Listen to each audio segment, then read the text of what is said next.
Guys, ഞങ്ങൾ കായംകുളക്കാരെങ്ങനെ മീൻകറി വെക്കുന്നതെന്ന് കണ്ടാലോ? ഞാൻ അതിനായിട്ട് ഇവിടെ എടുത്തേക്കുന്ന നല്ല കേരമീനാണ്. എന്നിട്ട് നമ്മൾ സ്റ്റൗ ഓൺ ചെയ്ത് നമ്മുടെ ചട്ടി ഇതിനകത്തോട്ട് വെക്കുക. ചട്ടി ചൂടായി വരുമ്പോഴത്തേക്കിന് കുറച്ച് വെളിച്ചെണ്ണ ആഡ് ചെയ്ത് കൊടുക്കുക.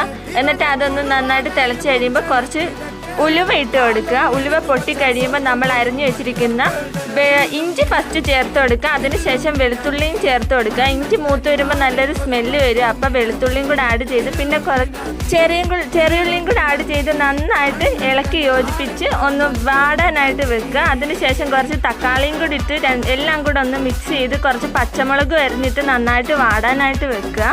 ശേഷം നമുക്കിതിനുള്ള അരപ്പ് തയ്യാറാക്കിയെടുക്കാം. ഒരു മിക്സിയുടെ ജാറിലോട്ട് 3 സ്പൂൺ മുളകുപൊടി, 1/2 സ്പൂൺ മഞ്ഞൾപ്പൊടി, കുറച്ച് മല്ലിപ്പൊടിയും ചേർത്ത് അരിഞ്ഞു വെച്ചേക്കുന്ന കൊച്ചുള്ളിയും സവാളയും ചേർത്ത് കുറച്ച് കറിവേപ്പിലയും വെള്ളം ഒഴിച്ച് ഉപ്പും ചേർത്ത് നന്നായിട്ട് ഇതൊന്ന് അരച്ചെടുക്കണം.